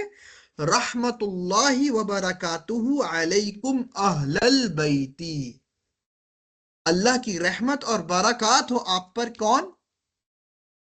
क्या लफ्ज इस्तेमाल किए? अहलल बैती, अहलल बैती। समझ आ रही है बात कि नहीं आ रही है? तो यहाँ अहले बैत किसके ऊपर रहमत और बरकत भेज रहे हैं फरिश्ते? किससे बात कर रहे हैं? हजरत सारा हजरत हजरत सारा सारा से, सारा हजरत सारा सारा से। तो यहाँ सारा अहले बैत किसकी जगह इस्तेमाल किया फरिश्तों ने? जो हजरत फैमिली इसहाक होती है के उसके लिए। हजरत सारा की जगह। हजरत सारा से बात हो रही है ना? यस। बात किससे कर रहे हैं फरिश्ते? अचादमीना मिन अमरिल्लाह, सारा से बात कर रहे हैं, सैयदा सारा से। और फिर सैयदा सारा ही को अहले बैत कह रहे हैं। मतलब अहले बैत किसके लिए इस्तेमाल कर रहे हैं? हजरत हजरत सारा के सारा लिए। के बेटा हजरत और सारा के लिए। कुरान ने ये लफ्ज हजरत सारा के लिए इस्तेमाल किया, जो कि बीवी हैं। इसी तरीके से अगर हम एक और जगह आए, जो कि सूरत ताहा में, और बाकी देखिए और भी बहुत सी जगह है, मैं फिलहाल सारी जगह नहीं जा रहा, और भी जगहों पे आया है। इसी तरीके से अगर आप और जगह आए तो हजरत मूसा अलैहिस्सलाम जब वापस आ रहे थे मदियन से शादी करके और अपना काम पूरा करके, जब वापस मिस्र आ रहे थे, तो उस वापसी के रास्ते में उनको नबूवत मिली थी। और उस नबूवत में अल्लाह रास्ते में जब वापस आ रहे थे, तो हजरत मूसा अलैहिस्सलाम अपनी बीवी को कहते हैं, और उनकी कोई औलाद नहीं थी, अपनी बीवी को कहते हैं, जब ये रात का वक्त था, तो कहते हैं कुरान कहता है इज़ क़ाला li अहलिही इन्नी आनस्तु आरा इमकुसू इन्नी आनस्तु आरा। जब मूसा ने अपने अहल से कहा कि यहाँ रुको, मुझे वो शोला नजर आ रहा है, मैं जरा उधर देख कर आता हूँ कि कोई हमें खाने पीने को कुछ मिल जाए। हजरत मूसा किससे बात कर रहे हैं? अपनी किससे बात वाइफ कर से। रहे हैं हजरत मूसा? अपनी बीवी से। अपने बीवी से। क़ाला li ज़ौजती, नहीं, इज़ क़ाला li इम्राअतिही। कुरान ने क्या कहा है? इज़ क़ाला li अहली। अहली है। तो कुरान ने अहल या अहले बैत का लफ्ज किसके लिए इस्तेमाल कर रहा है कुरान, इस आयत के अलावा? बीवी के लिए। बीवी के अब लिए। आइए, क्या सुन्नत में क्या लफ्ज आया है? सुन्नत में भी अहले बैत या अहल का लफ्ज मुख्तलिफ जगहों पे रसूलुल्लाह सल्लल्लाहु अलैहि वसल्लम ने इस्तेमाल किया है। उनमें से एक सबसे मशहूर जो जगह है जिसका इस आयत से डायरेक्ट ताल्लुक है, वही मैं आपको बता देता हूँ। हदीस मौजूद है सुनन तिरमिजी के अंदर और सुनन अबू दाऊद के अंदर और बाकी कुतुब हदीस के अंदर, और ये हदीस सही हदीस है, जिसको रिवायत सैयदा आयशा भी करती हैं रज़ियल्लाहु तआला अन्हा, और सैयदा उम्मे सलमा भी करती हैं। ये कहती हैं कि जब अल्लाह ताला ने सूरह अहज़ाब की ये वाली आयत, यानी कि इन्नमा युरीदुल्लाहु लियुज़हिबा अन्कुम अर्रिज्सा अहलल बैती, जब अल्लाह ताला ने ये आयत नाजिल फरमाई, तो रसूलुल्लाह सल्लल्लाहु अलैहि वसल्लम इस आयत के नाजिल होने के फौरन बाद सैयदा फातिमा रज़ियल्लाहु तआला अन्हा के घर तशरीफ ले गए। जब वो सैयदा फातिमा के घर गए, तो उन्होंने सैयदा फातिमा से कहा कि अपने शोहर को और अपने बेटों को बुलाओ। जब सैयदा फातिमा रज़ियल्लाहु अन्हा ने अपने शोहर और अपने बेटे यानी सैयदना अली को और सैयदना इमाम हसन और सैयदना इमाम हुसैन को बुला लिया रिदवानुल्लाहि अलैहिम अजमईन, तो सैयदना रसूलुल्लाह सल्लल्लाहु अलैहि वसल्लम ने अपनी चादर मुबारक उतारी। ये हदीस बहुत मशहूर हदीस है और इसको हदीस किसा कहते हैं, चादर की हदीस। रसूलुल्लाह सल्लल्लाहु अलैहि वसल्लम ने अपनी चादर मुबारक उतारी और इन चारों के ऊपर अपनी चादर डाल दी, इन चारों के ऊपर अपनी चादर डाल दी, यानी कि सैयदना अली के ऊपर, सैयदना फातिमा के ऊपर, सैयदा फातिमा के ऊपर, और सैयदना इमाम हसन के ऊपर, और सैयदना इमाम हुसैन के ऊपर रिदवानुल्लाहि अलैहिम।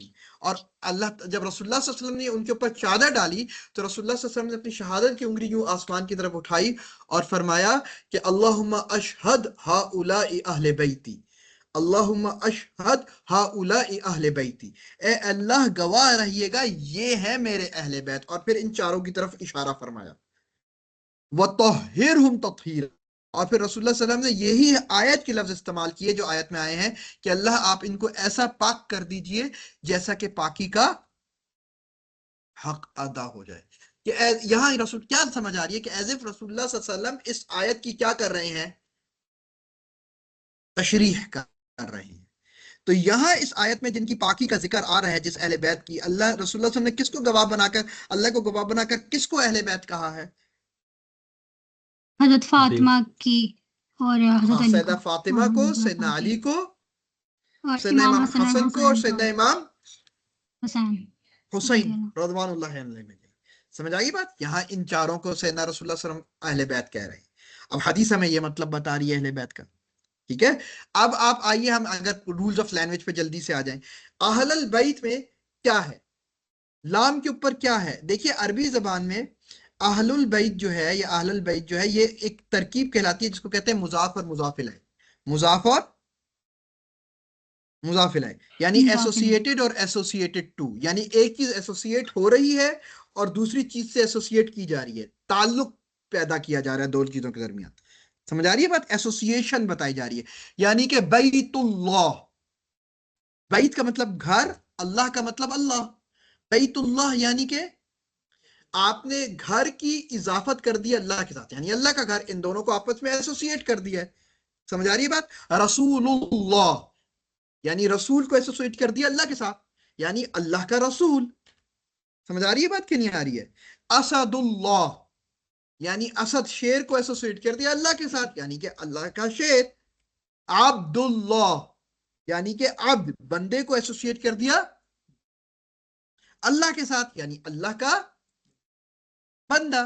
मुदाफ और मुदाफ इलैहि का जो स्टेटस को है वो ये है कि मुदाफ के ऊपर हमेशा क्या आएगा, पेश, और मुदाफ इलैहि पे हमेशा जेर आएगा। यानी कि रसूलुल्लाही, अब्दुल्लाही, असदुल्लाही, बैतुल्लाही, हमेशा ये होगा। समझ आ गई बात कि नहीं आ गई? अगर इस्लाम के ऊपर, मुदाफ के ऊपर जेर पेश नहीं है, कुछ और है, तो इसका मतलब है something external is working upon it, something external. अगर ये अहलुल्लाह है, या रसूल, या ये रसूलल्लाह है, या रसूलिल्लाह है, या अब्दल्लाह है, या अब्दिल्लाह है, तो इसका मतलब है कि भाई कोई बाहर की चीज है जिसको, इस पेश को जिसने चेंज कर दिया, या जबर के साथ या फिर जेर के साथ। समझ आ गई ये बात कि नहीं आई? तो आपको वो बाहर की चीज देखनी जरूरी है ताकि आपको समझ आए चीज। जैसे अगर मैं अरबी, आप सारे अरबी दान हो, आपको अरबी आती हो, और आप में कोई अब्दुल्ला नाम का बंदा हो, और मैं कहूं अब्दुल्ला, मैं कहूं अब्दुल्ला, तो वो हाजिर जनाब या यस्सर कभी भी नहीं बोलेगा, कभी भी वो नहीं बोलेगा यस्सर। लेकिन मैं कहूं अगर अब्दल्ला, तो वो फौरन बोलेगा यस्सर, क्योंकि जब मैंने पेश रखा अब्दुल्ला के दाल के ऊपर, तो उस बंदे को ये बात पता थी कि मैं उसका नाम नहीं ले रहा, मैं किसी अब्दुल्ला की बात कर रहा हूं। लेकिन जैसे ही मैंने दाल के ऊपर जबर करके बोला अब्दुल्ला, उसको समझ आ गई सर मुझे पुकार रहे हैं। क्यों? क्योंकि लाम के, दाल के ऊपर जबर क्यों आई है? क्योंकि इससे पहले बेशक मैंने बोला है या नहीं बोला, उसको भी यह बात पता है कि हर पे मुनादी लगा हुआ है, या लगा हुआ है, या अय्युहा। जब भी मुदाफ मुदाफ इलैहि से पहले या आता है, तो वो मुजाफ के पेश को जबर में चेंज कर देता है। यानी कि या रसूलल्लाह, या रसूलुल्लाह नहीं होता, या अब्दल्ला, या बैतल्ला, या असदल्ला। समझ आ रही है बात कि नहीं आ रही है? तो जैसे ही मैंने अब्दल्ला कहा, तो उसको पता चल गया ये मैंने हरफ मुनादी कहा हुआ है, साथ उसको निदा की दी हुई है, उसका आवाज दी हुई है, या बोला हुआ है, चाहे मैं या कहूं या फिर ना कहूं, ना ये कहूं। जबर काफी है, ये जबर काफी है मतलब बताने के लिए। तो अब यहां अहलुल बैत में क्या है, जेर है, पेश है कि जबर है? बैत में जबर है, सॉरी जबर जेर है। है। तो इस है, बैत के ऊपर तो जेर हाँ है, अहल के ऊपर लाम क्या है? हाँ बैत पे जबर है। क्या होना चाहिए पहले? इसका मतलब है कि अब ये जबर कहीं बाहर से आया है, इधर जबर हो नहीं सकता, यहां पेश होना चाहिए, अहलुल बैत होना चाहिए ये। लेकिन है क्या ये? अहलन अब क्या इसके पहले कुछ आया हुआ है, यावा आया हुआ है? नहीं। अब ये किधर नहीं से सर। जबर आ गया भाई? आप जरा पीछे चलिए, कहीं या नजर आ रहा है, हरफे मुनादी नजर आ रहा है आपको? हाँ सर। पीछे चलिए, चलिए चलिए, सबर सबर। या निसा ये नबी। आ गया या कि नहीं? Yes sir. निसा उन नबी, मुदाफ मुदाफ इलैहि है कि नहीं? निसा का मतलब क्या है? औरतें। किसकी औरतें? औरतें नबी की। नबी का। जब ये तो होना क्या चाहिए, निसा उन नबी जी, लेकिन पहले या आ गया, तो उसने पेश को किसमें चेंज कर दिया? या में हो गया या निसा अन नबी जी। इसका मतलब क्या है कि ये लाम का जबर मुझे क्या बता रहा है कि ये कौन सा या है? ये यही वाली या यहां भी है। ये मुझे कैसे पता चला? लाम का जबर बता रहा है मुझे, समझ आ रही है? तो इसका मतलब क्या है कि जिधर यहां जो यहां मुखातिब है वही कौन है? ये लोग भी हैं। तो वहां किससे मुखातिब हो रहा है अल्लाह ताला? नबी से हो रहे हैं, हजरत। नबी से हो नबी रहे हैं, उम्मुल मोमिनीन उम्मुल उम्मुल ये नबी मोमिनीन से। की बीवियों से हो रहे हैं सल्लल्लाहु अलैहि यस वसल्लम, यस, नबी की बीवी से हो रहे हैं। यस। रज़वानुल्लाहि अलैहिम अजमईन। समझ आ गई बात? तो इसका मतलब है कि मुझे जो ग्रामर बता रही है लाम के ऊपर जबर, लैंग्वेज ऑफ द रूल बता रही है, उससे भी मुराद कौन और निकल रही है? निसा उन नबी। अब आखिरी चीज हमने कितनी कर ली? हमने कर लिया पहला कुरान थ्रू कुरान, कुरान थ्रू सुन्नत, कुरान थ्रू रूल्स ऑफ। क्या रह गया एक जो अरेबिक मैंने चार बताया? कॉन्टेक्स्ट। कॉन्टेक्स्ट हम देखते हैं, कॉन्टेक्स्ट कैसे पहले भी होता है और बाद में भी होता है ना? यस यहां से बात शुरू हो रही है, या निसा नबी लस्तुन्ना का अहदिम मिनन निसाई, तुम आम औरतों की तरह नहीं हो। ये जो नून के ऊपर जबर, शद और जबर है ना, लस्तुन्ना इन इत्तक़ैतुन्ना तख़दअना, फिर बुयूतिकुन्ना तबर्रजना, व आतीना व आतिअना, ये सारा जो नून है ये प्रोनाउन है for second person female plural का। सेकंड पर्सन फीमेल प्लूरल का प्रोनाउन है। यानी रूलर कुरान इधर किससे बात कर रहा है? किसी सेकंड पर्सन से, सान नबी जो कि क्या है? फीमेल है, और जो कि क्या है? प्लूरल प्लूरल है। तो ये कौन जमा है सेकंड पर्सन फीमेल प्लूरल? निसा उन नबी, नबी की बीवियां। बीवियां। फिर यस। इसके बाद अल्लाह ताला कह रहे हैं वज़कुरना में भी वही वो है, बैतुकुन्ना में भी वही, बयूतिकुन्ना में भी वही आ रहा है। फिर अल्लाह आगे आगे क्या कह रहा है? इन्नल मुस्लिमीना वल मुस्लिमात वल मुमिनीना वल मुमिनात। टॉपिक चेंज हो गया कि नहीं हुआ? बेशक जी मुसलमान मर्द और मुसलमान औरतें, मोमिन मर्द और मोमिन औरतें, कानित मर्द और कानित औरतें। बीवियों से हट गई बात, हट यस गई। यस। अब जरा आयत से पीछे आइए कि किधर तक कॉन्टेक्स्ट चल रहा है। मिन कुन्ना, कुन्ना फिर वही वो आ गया प्रोनाउन, बीवी, सेकंड पर्सन फीमेल प्लूरल का प्रोनाउन। आगे पीछे, अरे फिर इधर आइए, दे या निसा नबी, दोबारा और नबी की सल्लल्लाहु अलैहि वसल्लम की बीवी आ गई। इसका मतलब वही कॉन्टेक्स्ट चल रहा है ना। यस सर मिन कुन्ना दोबारा आ गया, फिर तुरिदना आ गया, इन कुंतुन्ना आ गया, वही female second person plural pronoun चल रहा है। ठीक है, या अय्युहन नबी कुल्ले अज़वाजिका, ए नबी सल्लम कह दीजिए अपनी बीवियों से। अब ये देखिए, इससे पहले बीवियों की बात नहीं हो रही। व औरसकुम अर्दहुम व दियारहुम व अम्वालहुम व अर्दम लम यतऊहा, और अल्लाह ताला ने तुम्हें विरासत में दिए तुम्हारी जमीनें और तुम्हारे घर और तुम्हारे माल। अब ये बातें क्या बीवी से हो रही है? नहीं, ये तो अब मर्दों से बातें होने लगी, मतलब कॉन्टेक्स्ट खत्म हो गया।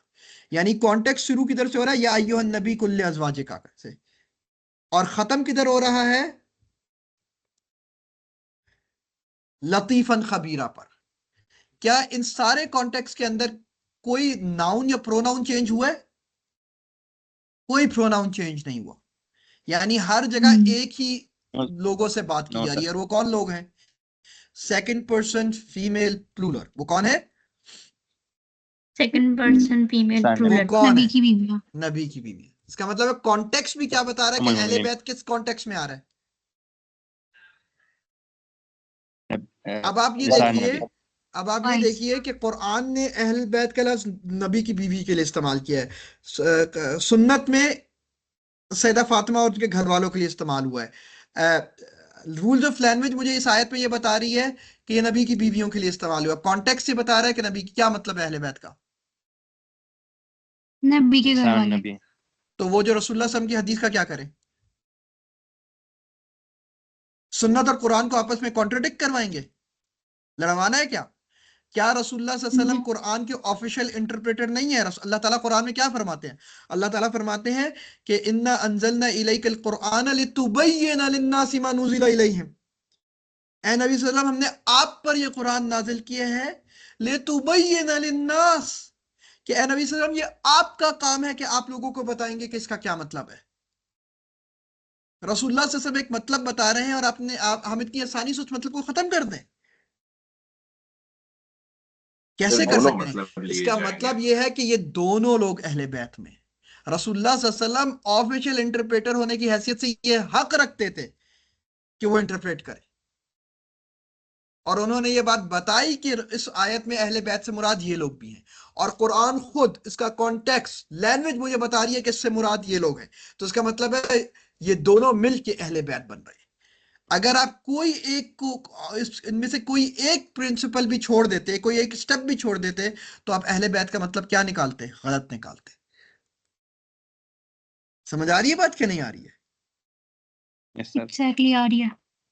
तो अगर आप कोई भी बंदा इस बात पे लड़वाना शुरू कर दे कि कौन क्या मतलब है और एक तो इसका मतलब क्या है कि वो आपस में कुरान से लड़ा रहा है या कुरान को किससे लड़ा रहा है? सुन्नत से। समझ आ रही है बात क्या नहीं आ रही है?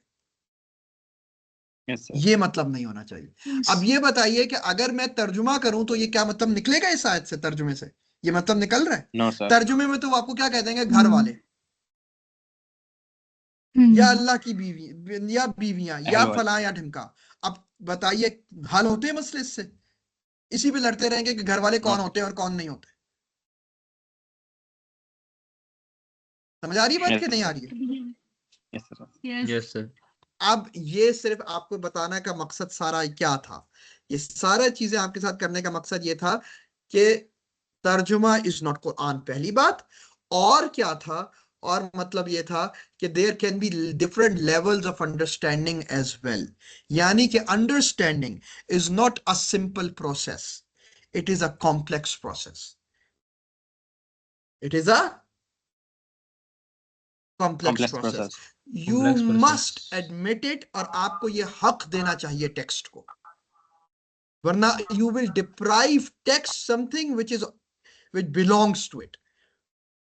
समझ आ रही है बात कि नहीं आ रही है? और आप फिर आपकी अंडरस्टैंडिंग खतरनाक और गलत हो सकती है। समझ आ रही है बात कि नहीं आ रही है यहां तक? यस आ रही है। Yes sir. अब यहां पर हम आज रुकेंगे और फिर इसको हम रिलेट करेंगे अपने असल टॉपिक से, और मैं कोशिश ये करूंगा कि अगले लेक्चर में या उससे अगले लेक्चर में हम खत्म कर लें बात को।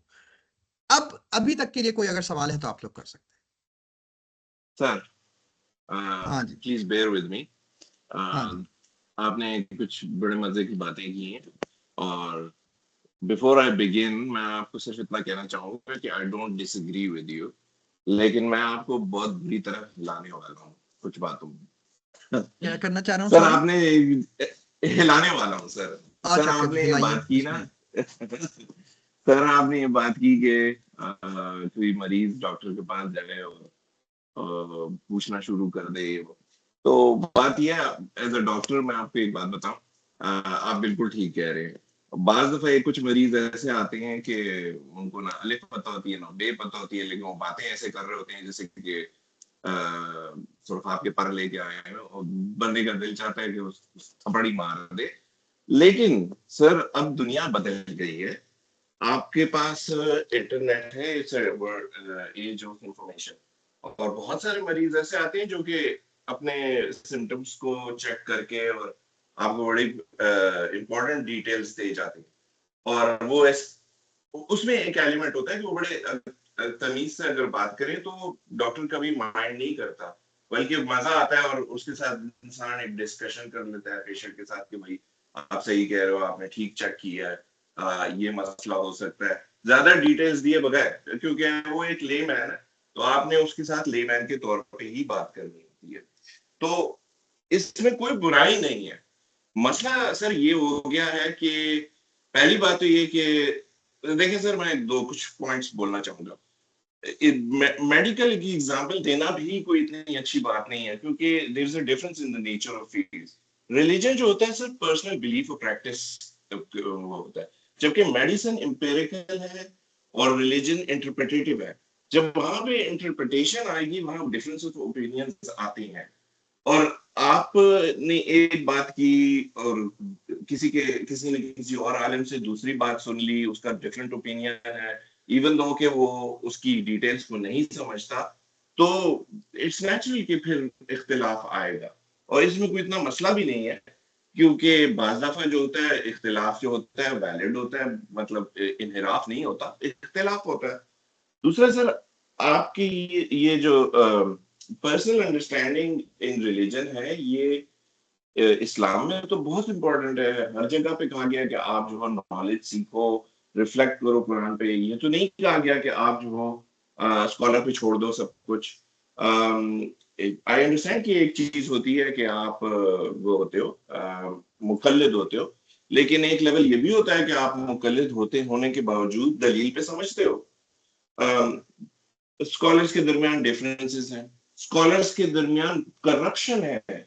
और सर उस जमाने की भी मैं आपको बात बता सकता हूँ जब करप्शन नहीं थी और स्कॉलर्स कंप्लीटली रॉन्ग थे, और इतने रॉन्ग थे कि आम लोगों ने खड़े होकर फिर स्कॉलर्स को चैलेंज किया था और उसकी बाद चेंजेस आई थी। ये हमारी हिस्ट्री का हिस्सा है सर। मैं आपको बहुत एग्जांपल्स दे सकता हूँ। फॉर एग्जांपल खिलाफत उस्मानिया का असूल था कि बड़े बेटे को छोड़ दिया जाता था और बाकी जितने छोटे बेटे होते थे उनको मार दिया जाता, और उनका जो बेसिस थी वो एक फतवा था, जो कि यही वही बात है कि अगर खिलाफत के लिए दो लोग वो करें तो दूसरे को जो है आप कत्ल कर दो। लेकिन इसकी इंटरप्रिटेशन गलत कर रहे थे उलमा। तो एक अगर आप जाएं तुर्की में, इस्तांबुल में, तो आपको मिलेंगे छोटे छोटे बच्चों को भी इस बात पर कत्ल किया गया। और फिर आम आदमी खड़ा हुआ और उसने कहा ये क्या बकवास है यार, आप क्या कर रहे हो।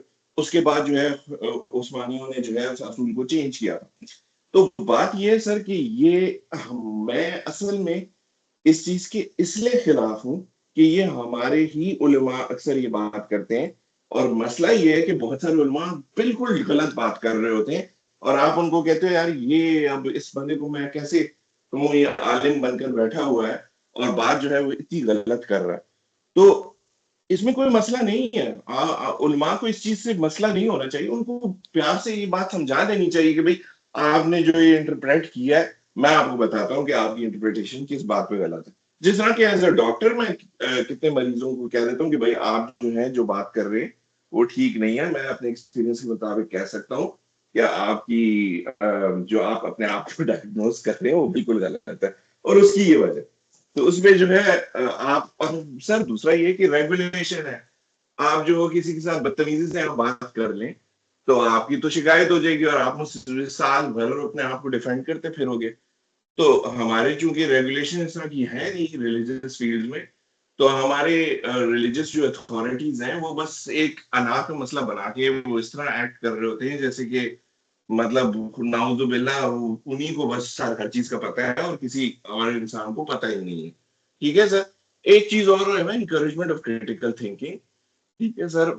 आप एक और बात है सर, डॉक्टर का जो डिसीजन होता है बड़ा इमीडिएट और लाइफ इंपैक्टिंग होता है उसी टाइम पे।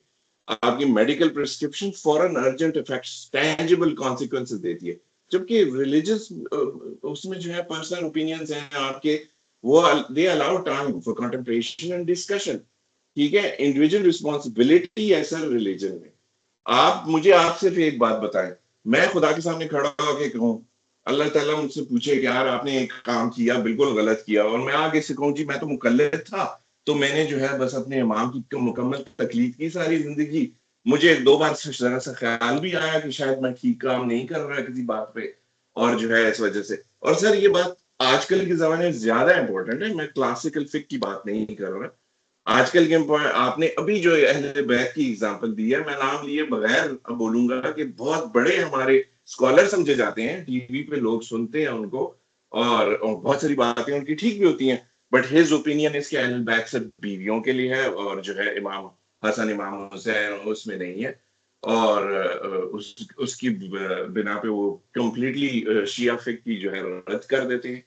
तो बात ये है सर कि इस चीज को बहुत केयरफुली वो करना चाहिए, और मेरा तो यही होता है कि आपकी बात से मैं एग्री कर रहा हूँ इन एसेंस, लेकिन ये बात करना आजकल के जमाने में जो है एक हॉर्नेट्स नेस्ट जो लोग जानते हैं, जो लोगों ने थोड़ा बहुत पढ़ा होता है और जो इन चीजों के पिटफॉल्स को समझते हैं, वो फिर आपको हिला के रख देंगे सर। और मैं आपको और बहुत सारी चीजें नहीं दे रहा हूँ। For example sir, even though जो ट्रेडिशनल और आपकी जो मेन स्ट्रीम सुन्नी एकेडमिक्स है सर, यूरोपियन फतवा वालों ने जो है हमारे घर के करीब ही आयरलैंड में था, प्लॉन्स्की में उनका बेस, उन्होंने फतवा जारी किया था जी सूद पर एक घर और एक गाड़ी आप खरीद सकते हैं। तो अब इसको आप एज आम बंदा मुझे चैलेंज करना पड़ा था अपनी कम्युनिटी में भी, और मैंने लोगों को साथ कहा कि यार ये बिल्कुल गलत बात है, फेसलेस बात है जो कि की गई है। तो सर बात यह है कि इस चीज को छोड़ देना चाहिए। आई थिंक इस तरह एक्सप्लेन करना चाहिए कि बात चीजें जो है वो जो डिटेल्स होती हैं उसमें आपको स्पेशलिस्ट को कंसल्ट करना होता है, और वो मेडिसिन में भी, वो हर फील्ड में होता है, और वो अच्छी बात है। उसमें जो है इंसान अपनी अकल ना ही इस्तेमाल करे तो अच्छा है। और उसमें आपने एग्जांपल्स दे दी, ये आई थिंक जो है आपने जिस तरीके से एक्सप्लेन की है ये बिल्कुल वैलिड एग्जांपल्स हैं इस चीज की। और दूसरी बात है सर, तर्जुमे की बात जो है आपको, इस पे भी मैं लास्ट पॉइंट बोल दूं सर, तर्जुमा जो है सच आपने ठीक बात की कि सच आप नहीं कह रहे कि ये सही है या गलत है, लेकिन तर्जुमा कुरान नहीं है, वी नो दिस, अरबी कुरान है, मुअज्जा जो है कुरान का वो अरबी का है, उसको आप उसी वक्त फील कर सकते हो जब तक आपको कुरान की जो है फुसहा आए, और आप समझो इसीलिए अरबी को वो भी इनकरेज भी किया जाता है। लेकिन सर समझाने की जहां तक बात है, तो अभी देखें आपने ट्रांसलेट करके एक्सप्लेन करके कि जेर है जबर है, आपने फिर भी एक्सप्लेन कर दिया, तो इसमें कोई मसला नहीं है और होना चाहिए, क्योंकि हमारे ज्यादातर लोगों को अरबी नहीं आती, और उसकी एक मुसलमानों की डाउनफॉल जो है वो यही है कि उन्होंने ना तफसीर पढ़ी ना कुछ किया। वो किरात अच्छी करते हैं लेकिन उनको एक लफ्ज नहीं पता होता कि इसका क्या मतलब। तर्जुमा अगर कर ले बंदा तो ठीक है, कंप्लीट उसको अंडरस्टैंडिंग नहीं होगी, लेकिन बहुत सारी हद तक अंडरस्टैंडिंग हो भी जाएगी। बहुत सारी चीजों में वो ये गलतियां नहीं करेगा जो कि हमारे आम मुसलमान करते हैं, क्योंकि उनका तो अलिफ बे ही नहीं पता होती सर, ना उन्होंने पढ़ा होता है। और सर दूसरा ये तर्जुमा तो वाकई में कुछ नहीं आपको डिलीवर करता, तफसीर एक अलग चीज है, और तफसीर जो है वो आप अपनी लैंग्वेज में पढ़ें, उसमें आपने जिस तरह उर्दू में एक्सप्लेन करके सारी ये बातें बताई हैं, इसी तरह तफसीर भी बता सकती है। लेकिन ये बात सही है कि अरबी जरूरी है, और अरबी ही जो है वो बेसिस है, और सही अच्छा, if you मुश्तहिद allowed बनने to के लिए if you allowed to बस सर मेरे यही पॉइंट्स respond to यही हाँ, क्योंकि यही टाइम पॉइंट्स थोड़ा थे सर कम है। पूरे। हाँ बिल्कुल बिल्कुल, थैंक यू वेरी मच। मैं सिर्फ आपको क्विकली रिस्पॉन्ड करूंगा, अगर मैं आपकी कोई बात गलत समझा तो हम लोग इसको अगले सेशन के लिए रख लेते हैं। देखिए मैं आपने I am talking about apples and you are talking about oranges. असल में बात ये, शायद एग्जांपल मेरी सही से मैं समझा नहीं पाया।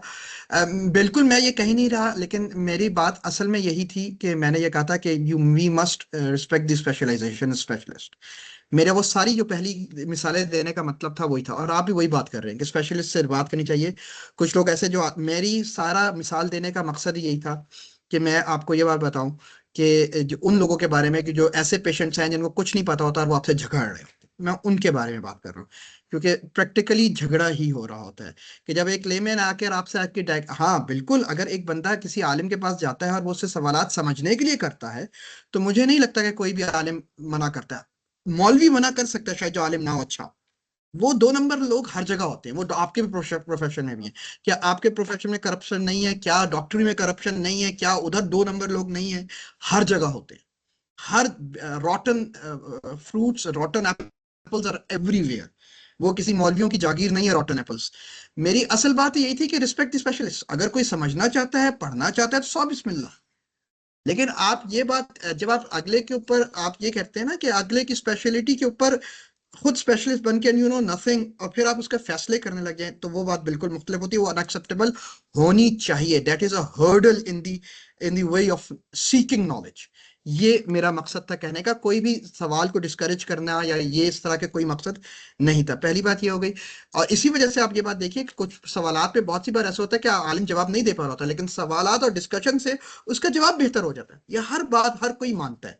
ये भी उसी तरीके कॉमन सेंस की बात है जिस तरीके से मैं आपसे पहली वाली मैंने आपसे बात की थी। दूसरी बात मैं आपसे ये बता रहा हूँ कि देखिए गूगल करके आना और आपको आना है, सबसे ज्यादा डॉक्टर्स को मसला इस कोविड में हुआ ही इस गूगल से था कि हर कोई गूगल करके उन्होंने क्या क्या काम नहीं किए इस कोविड के अंदर। एंड आई वाज अल्लाह ताला से दुआ तो मांग ही नहीं रहे थे, लेकिन it was a blessing in disguise कि डॉक्टरों को भी बात पता चले कि गूगल करने के कितने नुकसान होते हैं। जब वो बाकी चीजों के अंदर गूगल करके आ जाते थे। लेकिन बहरहाल वी डू एग्री। और दूसरी बात ये कि मैं जिधर आपको तर्जुमे से समझा रहा हूँ, मेरा मकसद ये था कि इस तर्जुमे से मैं आपको ये समझाना चाह रहा हूँ कि आपको बात तो समझ आ रही है, लेकिन तर्जुमा पढ़ के आप फैसले करने नहीं बैठ जाते between specialists. You don't do that. And this is not sensible as well. कि if you're not an specialist और आप दो स्पेशलिस्ट के दरमियान फिर लड़ाई करवा के और फिर कहेंगे मैं आई विल डिसाइड कि who is right and who is wrong, this does not happen. और फिलहाल हम लोग बाद में बात करेंगे कि क्या वो यूरोपियन काउंसिल ऑफ फतवा का फतवा ठीक था कि नहीं था। ये इसको वन लाइनर नहीं होना चाहिए इस तरीके से, और ये एक अलग मसला है कि वो फतवा ठीक था कि नहीं था। और उस्मानी खिलाफत का भी जो आपने example the, that is also out of context, और वो इस तरह नहीं थी। वो भी हम अगर बाद में कभी हमारे पास टाइम हुआ तो हम करेंगे कि वो उस्मानी खिलाफत का कोई फतवा था जिसमें ऐसा कुछ कर रहे थे, या ये उसी तरीके की बात है जिस तरीके की ये बात है कि उस्मानियों ने फतवा दिया था कि प्रिंटिंग प्रेस हराम है। ऐसी कोई बात ऐसी नहीं हुई थी, लेकिन let's not go into that details as well. फिलहाल हम उसकी तरफ नहीं जा रहे। मेरे पॉइंट यही है क्लियर करने का सर, कि मैं सिर्फ और सिर्फ स्पेशलाइजेशन की सैंक्टिटी को समझने की और मानने की कोशिश करवाना चाह रहा हूं, and that is all. I think there we agree, we do agree. कोई और सवाल था किसी साहिब बंदी का? वो जल्दी से एक दो बार कर ले मारिया का, और फिर हम लोग खत्म करेंगे क्योंकि अजान भी हो गई है। सॉरी, टाइम कम है। हाँ भाई मारिया। सर एक्चुअली इसी से मिलता जुलता थोड़ा सा सवाल था, तो वो आपने उसका जवाब दे दिया। अल्हम्दुलिल्लाह, वेरी गुड, बारकल्लाह फीकुम। Religion is a personal matter. वो और दूसरी बात ये कि religion is not always a personal matter. It's not always, हाँ ठीक है वो एम्पेरिकल नहीं होता और वो नहीं होता, लेकिन not always it's a personal matter. Religion, we can not reduce religion to mere interpretations. वो हम आगे जाके बात करेंगे। क्या religion is mere interpretation? No, religion is not a mere interpretation. Religion is not like literature. We must not equate religion with literature. Even literature is not mere interpretation. ठीक है, तो वो हम बाद में इंशाल्लाह बात करेंगे। कोई और सवाल? You're right. किसी और का कोई सवाल है? अगर नहीं है तो असल में यहाँ नमाज अजान के वक्त हो गया और मैंने शायद टाइम ज्यादा ले लिया, आई एम सॉरी। तो सवाल जवाब कम हो गए, लेकिन अगर कोई सवाल है तो कर लें। और अगर अगर आज के वक्त सवाल नहीं हो पाया और कोई बाद में सवाल है तो you can write it down, send it to them, and they can इंशाल्लाह फॉरवर्ड मी, और मैं फिर कोशिश करूंगा कि मैं उसको देख लूं इंशाल्लाह। ठीक है। कल के लिए आप लोगों से अगले लेसन के लिए यही बात है कि आप लोग जरा अपने सवालात तैयार करके आइएगा कि असल में आप इख्तिलाफ समझते क्या है और किन किन चीज़ों को इख्तिलाफ समझते हैं, और किन किन चीज़ों को आप लगते हैं कि ये वाले जो इख्तिलाफ है इसने उम्मत को बहुत ख़राब किया हुआ है। मैं एक अगले सेशन में एक basic principle difference of opinions पे दे दूंगा कि प्रिंसिपली समझना कैसे है डिफरेंस ऑफ ओपिनियन को, और क्या चीज़ होती है डिफरेंस ऑफ ओपिनियन, और फिर हम लोग आगे सिर्फ आपके सवाल पे चलेंगे। ठीक है, तो यहाँ पर हम खत्म करें इंशाल्लाह, if there are no further questions. चलिए, सुब्हानक अल्लाहुम्मा व बिहम्दिका नशहदु अल्ला इलाहा इल्ला अंता नस्तगफिरुका व नतूबु इलैक। ओके, अस्सलाम वालेकुम व रहमतुल्लाहि व बरकातुहू।